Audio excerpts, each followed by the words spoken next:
I think really learning how to set goals is the key to all of it. The typical business school doesn't teach you how to run a business. Yeah. They teach you how to work for another business. Everybody wants a shiny watch or a brand new car or whatever the case may be.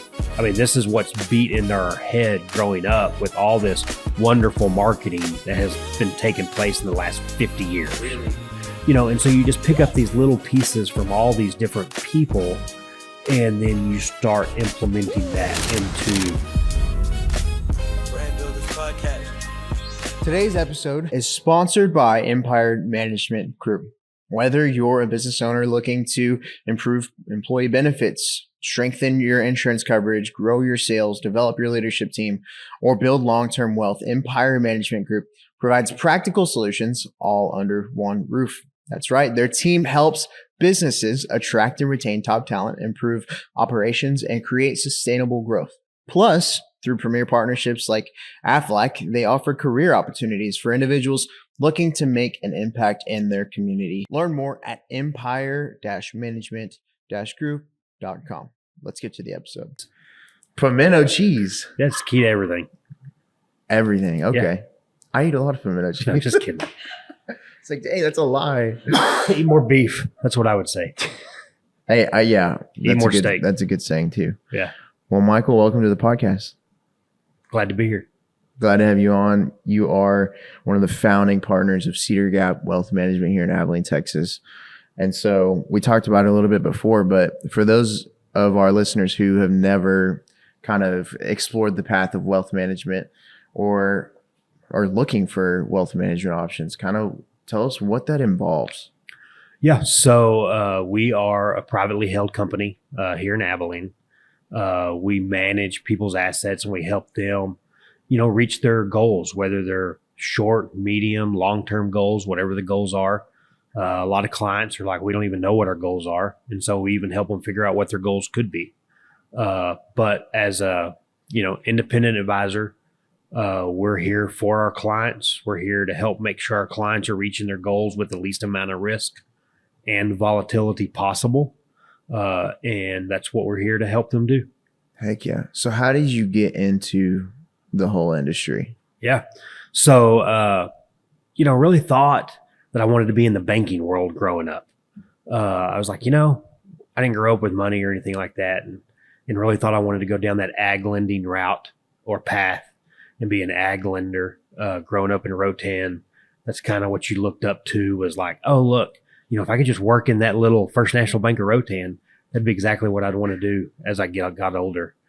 So went to Texas Tech, got a degree in agricultural and applied economics, worked at some banks in Lubbock while I was going to school, got out of school, graduated, went into banking, and then kind of realized unless you don't own the bank, you're probably not going to make a whole lot of money working at the bank. Mm-hmm. And so anyway, kind of switched paths and ended up on the investment side of it, and have really enjoyed it ever since. So you worked at a bank, and then where did you work after that? Did you open up immediately into wealth management, or? No, actually, went from banking, went to work for Johnson & Johnson in pharmaceutical sales, actually. Okay. So I did that for about 4.5 to 5 years, somewhere in there. And then decided after that instead of traveling a lot and moving all over the place, that I wanted to try something different. And so went back on the finance side, but went into wealth management, and went to work for a larger firm here in Abilene, did that for 15 years. And then in March of 2021, Ben McAnally and myself opened up Cedar Gap Wealth Management. And here we are 5.5 years later. So why did y'all decide to open your own? Is it the same thing with banking? Kind of, you got to be the owner to. That's part of it, but we really felt for the clients that we deal with that it just gave us more opportunity for them. As we are 100% fiduciaries for our clients, which means everything we do has to be in our client's best interest. And we felt by being an independent advisor, being a fiduciary on everything that we do, which we were not in the previous firm, could really show our clients that we're there to make sure that what they're doing is what's best for them. And then it just opened up the avenues, a little away from that corporate world back into, what's best for, our client in Abilene or Rotan or Clyde or wherever they're from. How do we make sure that we're getting what they need? Yeah. So what has been one of the biggest things? It's been 5 years now? Yeah. What has been one of the biggest things that you have learned along the way with entrepreneurship? Man, I think it's, you really put your money where your mouth is, right? And it's all about relationships. 100% of what we do is a relationship. Whether it's the client that we deal with, the other investment firms where we're getting investment feed from, it's all about the relationships. And that's what we want to make sure that we continue to grow, is those relationships. That's awesome. Your network is your net worth. That's literally why I love podcasting, because it gives us an opportunity to sit down, even if we've never met before today. No. But hopefully after today, we'll have some sort of relationship where I can text you and ask you something, and vice versa. Podcasting is huge. What were some of the hurdles starting a business, or have y'all had many hurdles along the way? Well, you go from, hey, I'm a financial advisor for these group of clients, but I really had no access to back office or some of the other stuff that goes on, right? The accounting side of it, or, now I pay all the bills. I didn't do that when I worked for the previous firm. I didn't do payroll. I didn't do, the tax return for the firm or any of that kind of stuff. So that's been a little bit of a hurdle figuring out, okay, I need to make sure that this is taken care of, and this is taken care of, and this is taken care of, all at the same time that we're making sure our clients, which come first, is taken care of before any of the other stuff. And so I think that's probably one of the biggest hurdles, is just like, how do you piece it together? How do you make sure these things are getting done? What teammates do you bring into that problem? Yeah. Who do you use to help facilitate some of those things for you? Yeah. The risk in starting a business. Yeah. Way more than if you've never ran a business, take what you think it's going to risk you and then multiply that by 50. Yeah. And that's about right. Yeah. Trust as the foundation of every single great business, and the Better Business Bureau exists to protect that. So the Better Business Bureau helps consumers find businesses they can trust, offers scam prevention resources, and supports local business owners through accreditation, networking, education, and visibility opportunities.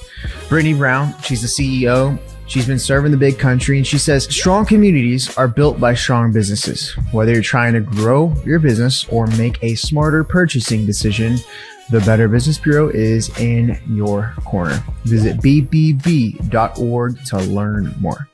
We were very blessed with the clients that chose to move with us after we moved. And in this world, it's really, there's certain ways you have to do things when you leave a firm and you start your own, or you go to another firm. Like, you can't tell people up front, you can't take certain information. There's just certain ways to be legally, bound by the previous firm that you worked for, to make sure that everything works the right way. Yeah. And so you hope that you've got those good relationships, right? Yeah. And so when you leave and then majority of your clients move with you in a short period of time, at least that kind of takes some of the, okay, now we're good to go. Yeah. And, but yeah, it's a little scary for sure. So on that transition period from the old one to the one that you currently own, what did that look like? Was it just you and Ben, or did y'all bring a team with you? Yeah. So there was actually three of us. Okay. We had an assistant with us, and then Ben and I, and then the compliance team that we use now, our broker dealer. We had access to their back office, and so they helped do a lot of stuff with us during that transition period. So what were some of the first hires that y'all made? Well, we've hired another assistant. We've hired more, advisory staff. We've hired marketing. We've hired brand ambassadors, and we're continuing to grow kind of on all those levels going forward. So y'all's first one was an assistant. Yeah. Why? Just to make sure that things were getting done in the right way that we needed them done. Yeah. I mean, the bigger you get, the more you grow, right? And the more you grow, the more things could possibly fall through the cracks. And so we saw a need to make sure things were done the right way. And so instead of hiring on the sales side to begin with, we wanted to make sure that we were capable and had everything underneath our world. And actually, we kind of hired a salesperson and that at the same time, or pretty close anyway. I don't know really where the dates were. Yeah. But anyway, yeah. Okay. So y'all did that and then sales. So like, what does sales look like for a wealth management company? Yeah. So we hired a young man by the name of Landry Burns. Landry grew up in San Angelo, a really good kid. San Angelo Central is where he went to school. Then he went to Ole Miss. He came and interned with us for a summer while he was at Ole Miss. And then when he graduated with his master's at Ole Miss, he came back and worked for us. And now he works for us full time. So he's fully licensed financial advisor, just like we are. But his job is to go create new business and get clients and do all that on the what we would consider a sales job. Yeah. For the most part. But he is more than that because he's a financial advisor to his clients. Yeah. So whenever it comes to, I guess, getting more clients, is that y'all's main stream of like, is it referrals or is it just sales or social media, or how do y'all get most of those clients? Yeah, it's all about, how do you either A, grow the clients that you have, or B, grow the number of clients that you have, right? Yeah. So you can either grow organically to where your clients become bigger and bigger and create more opportunities and the assets that they have continue to grow, right? Or you got to bring more clients in. And so that's, I think every financial advisory firm out there, whether you work for a Merrill Lynch or you work for Cedar Gap, your goal is to grow. And that's the number of assets that you manage. And whether that's by internally growing existing clients or externally growing new clients, it shouldn't matter. To some firms it does. So how does that work? Is it like a percentage of like the profits that y'all help make, or how do y'all get paid on that stuff? Yeah. So, do a couple different things, but we're what you call, asset-based pricing. So we're, fee-based pricing, which is, if we manage an asset, if you got $50,000 that we're managing in a retirement account, then we're going to charge 1% a year to help you manage those assets. And so that way we're on the same side of the table. It's not a commission-based, we're not charging to buy and sell things. We're just charging based on your total amount. So if we can double your assets, go from 50,000 to 100,000, then we doubled our fee and you're happy about it because you have twice as much money. Yeah. Right. And so that way you don't have to worry about, are they calling me to do this because Ben needs a new shotgun? Or are we calling to do this because this is the right thing for the client? And so we always, we took a lot of that stuff away just to make sure that our clients understand that we do the right thing for them. And we're all on the same side of the table. That's interesting. Do most management companies do that? I think you see more and more do that now. There's still some that don't. There's some that kind of do both. Yeah. We're not a mutual fund company. Like I don't sell mutual funds. I don't use mutual funds. I think upfront fees in mutual funds are probably not a good thing, in my opinion. But there's a lot of firms that do that. And it just depends on how are they taught, how are they trained, what they think is the right thing. Yeah. But every advisor, no matter what firm they work for, should just be making sure they're doing what's best for their client. Yeah. Okay. So let's talk about different investment types real quick. Crypto. Yeah. What are your thoughts on crypto? I mean, I think for the right client, the right people, the right risk tolerance, the right cryptos, I think it can make sense. I think there's still a lot to be learned about it. And I think there's just, there's very few people that understand it completely. But it's just like anything else, if you can get in at the right time and the projections look correct and the risk tolerance is right and the risks associated with it and your advisory team as well as yourself feel like this is a good opportunity and I'm accepting this risk, then I think you're okay with it. Yeah, which I feel like it's so risky. Yeah. Crypto.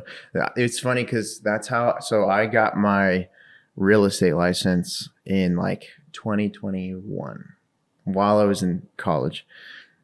And I didn't have any money. Like nobody has money in college.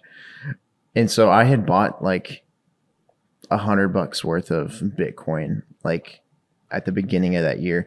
And for some reason it went like crazy up and I made like $800 or $900 just off of that initial investment. And that was the only way that I was able to get my real estate license. And so I was like, thank you.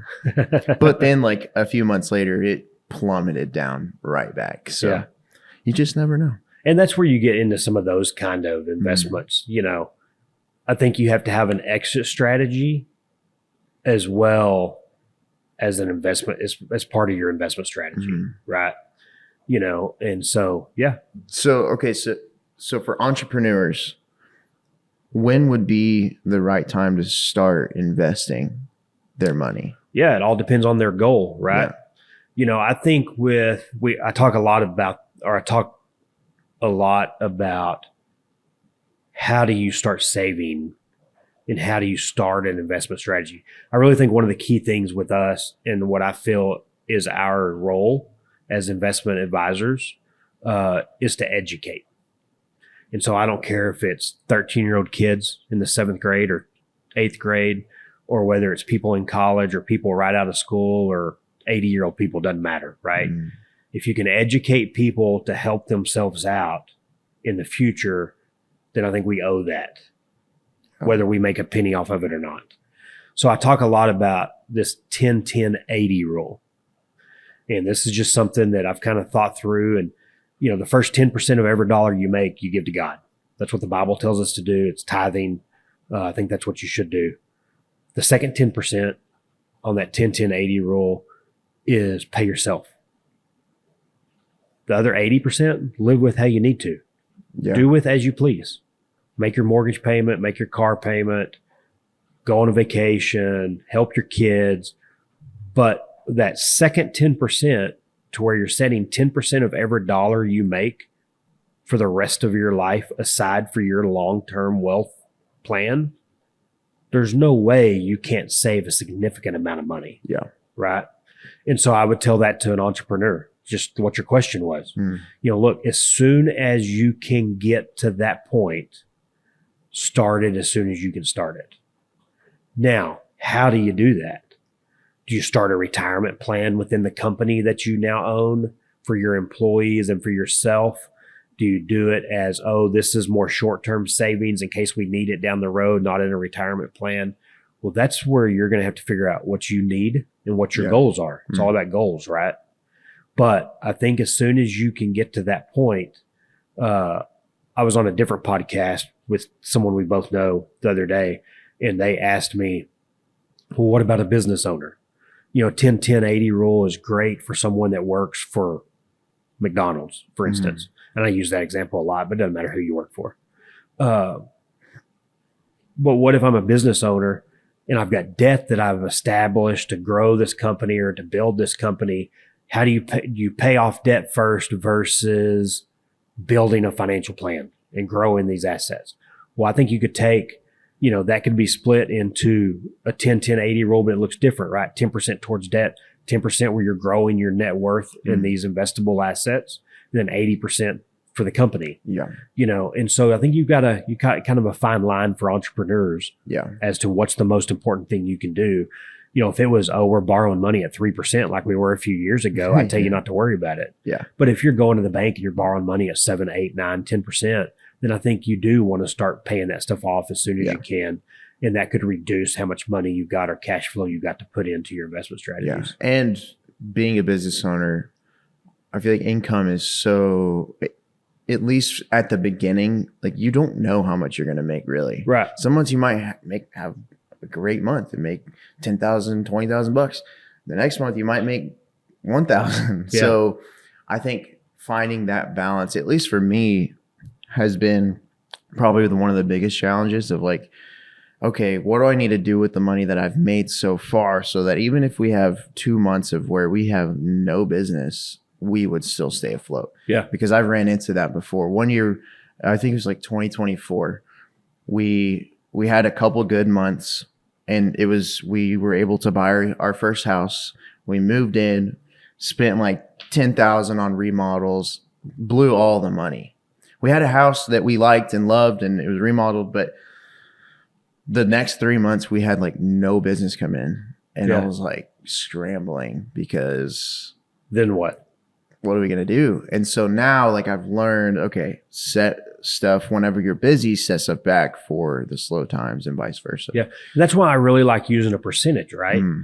Because if I'm setting 10% of what we make, whether it's revenue or profit or whatever that number is, aside, well, there's months that you have that are better months than others, right? That's how that's how this works. And so when you have really big months, I mean, if I owned a retail shop and my busiest time of year was December because of Christmas, well, then I'm setting more aside for January because nobody's buying anything in January because they got it all in December.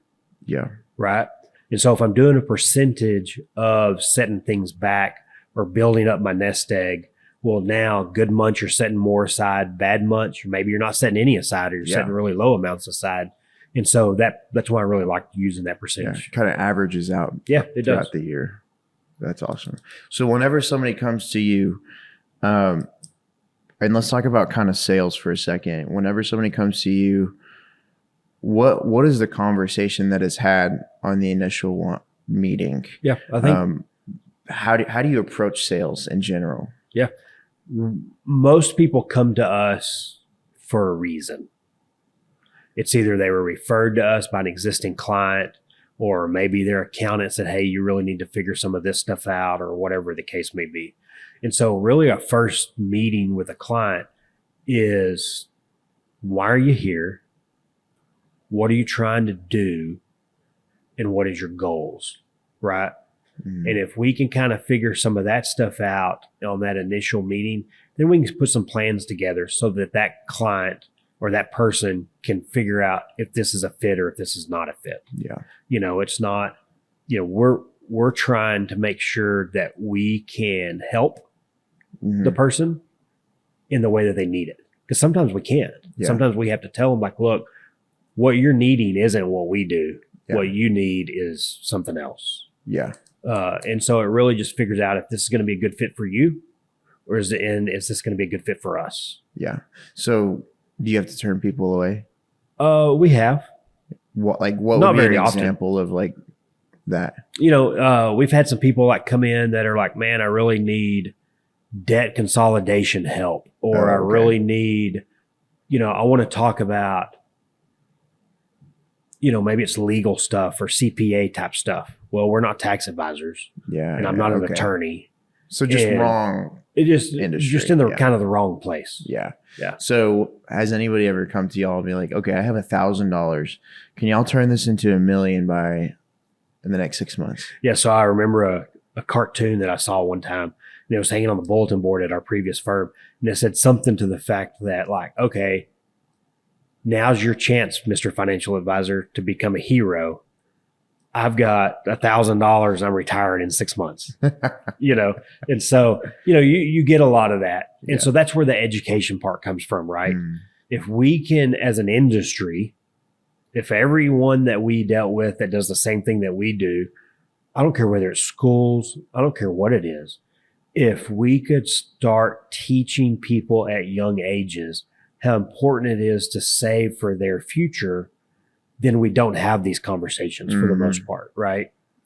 And so that's where we spend a lot of money. Yeah. We spend a lot of time. We spend a lot of energy trying to educate people to keep from having these mistakes down the road, because money was not something that we were taught growing up. Same. Yeah. No, they don't talk about it.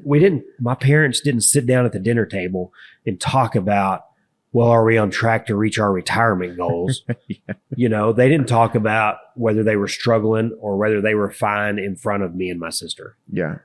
And so that's where I think you really have to have these conversations in front of young folks. Were they entrepreneurs? Nope, they were not.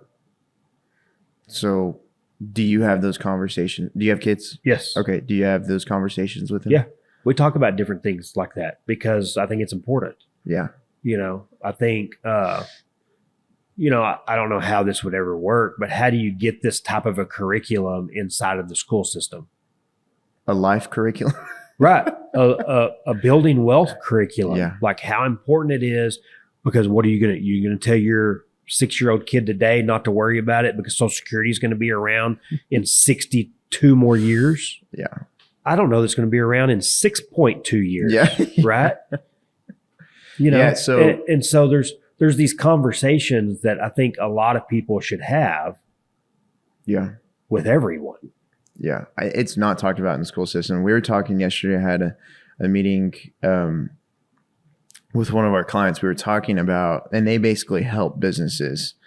And so we were talking about how in the school system, they don't, even if you go to college at a business school, they teach you how to work for another business. Like they don't necessarily teach you, and there's a few classes, like some entrepreneurship classes that they have now, but the typical business school doesn't teach you how to run a business. Yeah. It does not prepare you.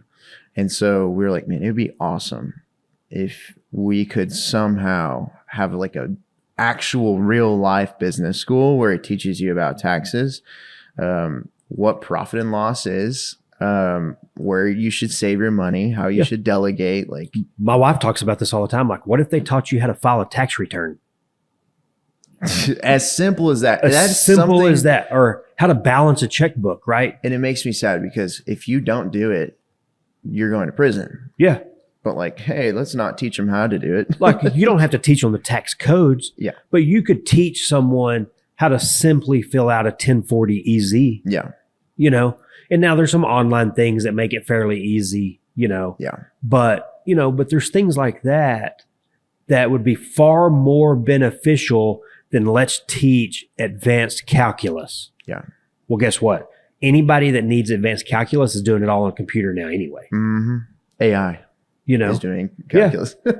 And so I think there's some life lessons that should be taught in public schools as well as private school. Yeah. That I think would be really beneficial. Have you got to go speak at any schools or anything? Yeah, I do on occasion.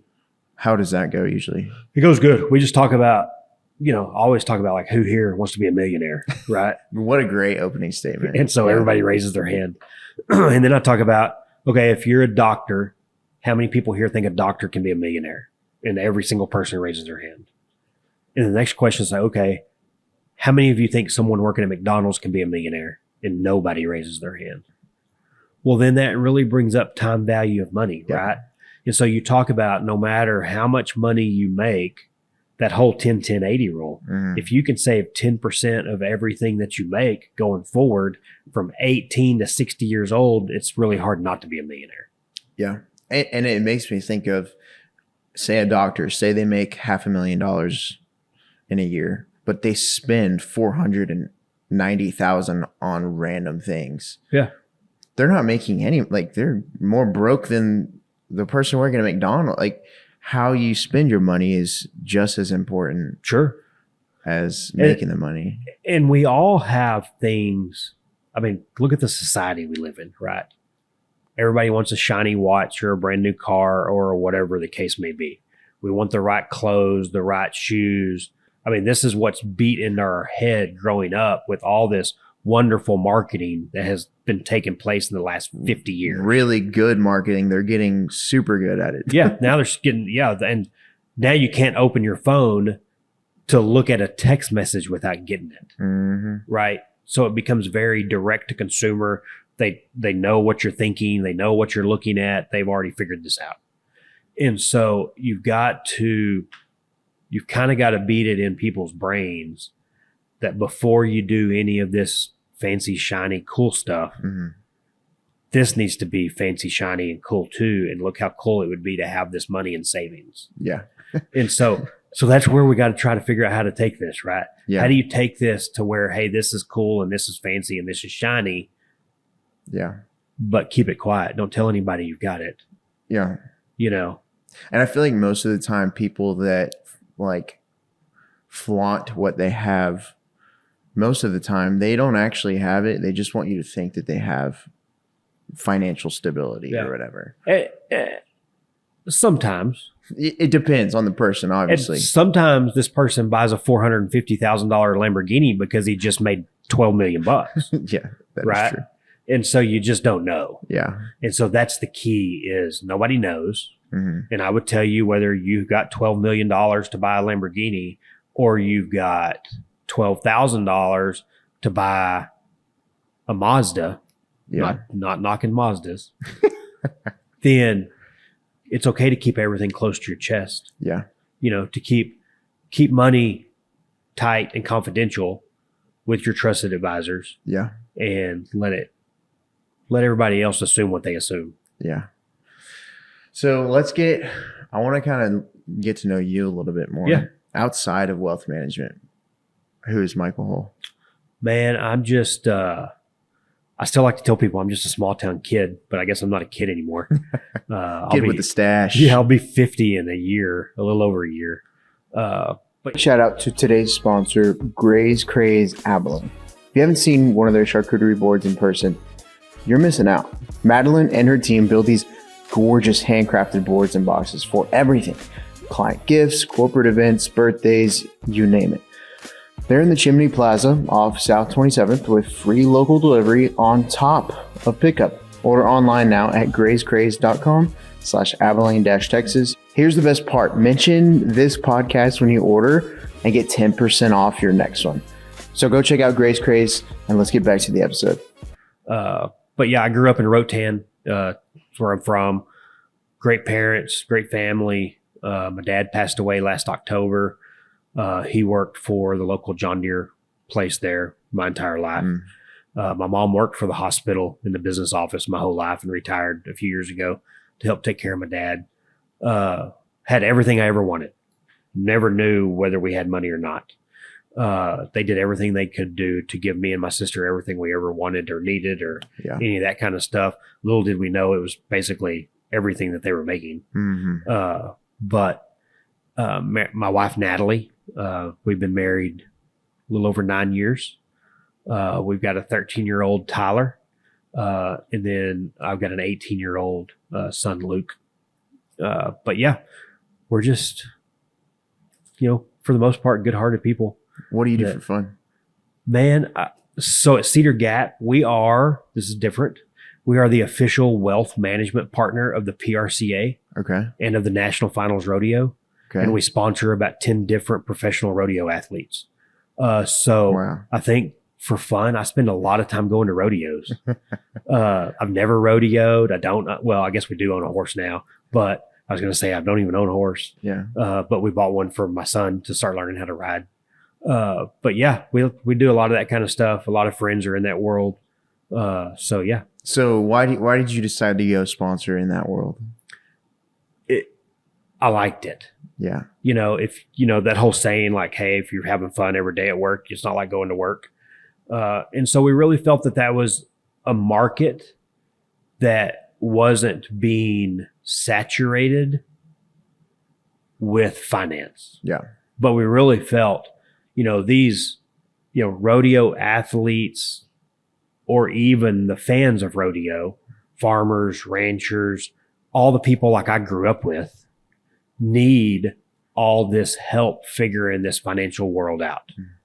And so it was really our way to kind of take this to a bigger, broader audience, not just in the big country, but really tap into the rest of the state, other states across the country. And so it's worked really well. I mean, we now have clients in, I don't know, a ton of states and a lot of people in that world. And we meet people constantly on, because of all that. Yeah. And it just keeps getting out a little more and a little more. So you've seen a return on investment from those sponsorships. Absolutely. Wow. Yeah. And then following the kids around. My son is 13 and plays football and all that kind of stuff. And so that's when I'm probably the most happiest is when I'm around the family and watching the boys do things and all that. That's the life. What about fishing? You like fishing? Oh yeah, I'm not a very good fisherman. I'm awful. My son and my wife are both way better fishermen than I am. And they make sure that I know it every time we go fishing, because I'll sit there and never catch a fish and they'll catch all of them. Yeah. And so anyway, it's pretty funny. We went bull red fishing down outside of Louisiana on the coast. And I was so bad that one time I threw my lure in and the whole pole went with it. So my wife doesn't let me forget that. And it's still down there at the bottom. Well, we were able to get it, Oh. but anyway. Oh my gosh. Okay. So we'll start wrapping up here. There's a couple more questions. If you were to go back 5-10 years from now, before you became a quote unquote entrepreneur, what would be something that you would tell yourself? That the thought process that you can do this, to keep that. Don't let it go away. And I think when you work for a bigger company, I think there's a lot of things put in place to keep you working for a bigger company. Yeah. They want to hook you in. They want to keep you for life. Yeah. It's no different than if I'm a customer of this bank and they're like, hey, put your credit card here and your savings account here and your checking account here and your auto loan here and your mortgage here. Well, the more hooks they have in you, the harder it is to lose you as a client. Right. Yeah. And so I think that's what happens when you work for larger companies. The more hooks they get in you, the more incentives they give you, the harder it is to ever go do something for yourself. Yeah. And I caught myself thinking that to begin with, that, oh, if this ever got to this point, here's what I would do. To where I completely shifted back to, oh, I can never do this on my own because of these reasons that I was being taught are these reasons. Yeah. Thankfully, my wife made sure that I understood that I could do this. She was by far the cheerleader and the advocate of Michael. Yeah. And so because of her is the reason I'm going to say that Cedar Gap went from maybe a thought process to more than a thought process. Now it's taking a whole team to grow Cedar Gap, right? But just taking the step was really. I love that. And so, like, how important would you say it is to have a spouse that encourages you instead of pushes you in the opposite direction? Oh, I think it's key to everything. There's not anything that I do that she doesn't push me. Now, there's a lot of things that I'm like, hey, we're going to do this. And she's like, whoa, let's think about this, right? But she's always got the reason. Yeah. She is a very smart woman. And she sees things that I don't see. Yeah. And I'm very thankful and blessed and, thank the good Lord for putting her in my life and me not screwing it up so far. Yeah. I heard a quote the other day talking about that. It's basically saying a man will only be as successful as his wife will let him be. Yeah. And so it's huge. I think there's that ought to be on every billboard. Yeah. Yeah. And there's really no limit if you have that support in your marriage, because that's been crucial to me. There's been multiple times where I had a stupid idea or wanted to quit or go do something else, and she just has to remind me, like, hey, I'm here supporting you. The Lord's put this on your heart for a reason. Keep going. Yeah. And then it spurs something in me and I just somehow keep going. Yeah. No, I'm very blessed. There's a lot of times I really screw things up, like don't listen when she's talking to me. But we all have our faults, but I'm very thankful and very blessed so to have that partnership. Are you a big reader? Like, you read books or Not a listen to whole lot. podcasts? Or Some. What would be like a podcast that you've listened to that has kind of changed your life? Oh, that's a tough one for me because I don't listen to them near as much as a lot of people do. Okay. You could plug your own, just Yeah, no, I don't want to do that either. But yeah, come listen to The Wealthy Cowboy. Yeah. No, I'm just kidding. And that's not my own. That is Crockett's 100%. But I think maybe for me, it's more mentorship. Yeah. I've used more like being around people and looking up to people and trying to figure out, I see them doing this and how do I get there? How do I do that versus let me read a book. Yeah. That's something I really never did a lot of. Yeah. My wife makes fun of me for that, especially my 13-year-old makes fun of me. I'm like, the only book I ever read was Barkley Come Home. And so they're like, what? Okay. So mentorship, did you specifically go out and seek a mentor, or did it just kind of I think it just kind of happens. Yeah. And, I've learned things from so many different people, whether it was good things or bad things, right? Like, oh, I don't want to be that way, but I really like that piece of what that person does. And so how do you build this together? I really like the way a guy that I worked for at Johnson & Johnson, his name was Greg Otis. I really liked the way he spoke to people in a room, right? But I really liked the way, and my manager at Johnson & Johnson interacted with everybody on a social standpoint as a team to bring the team together. Yeah.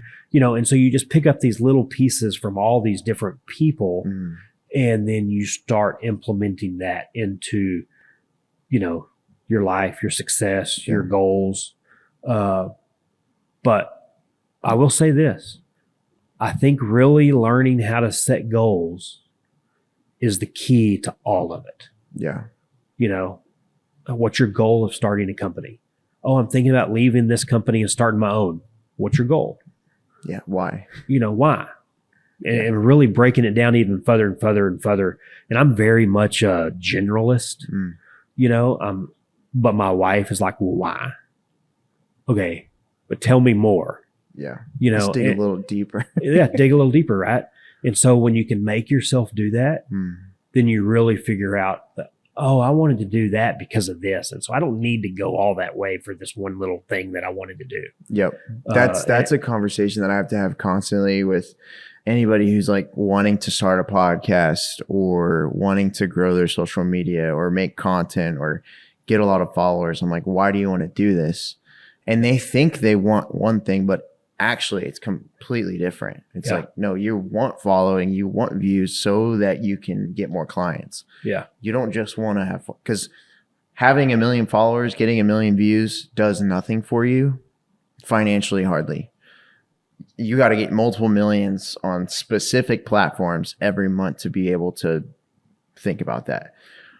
But it's like most of the time, because we're helping entrepreneurs, business owners, they want to get views to be converted into clients because that's what makes money. Yeah. I mean, for Cedar Gap, for Michael Hull, why do I want to be on your podcast? Or why do I want to be on the Wealthy Cowboy podcast? Well, it's to create more relationships that turn into clients. Right? It is what it is. Yeah. Now, do I think a large portion of what we have to do is education? Yeah. Well, I want to educate people too.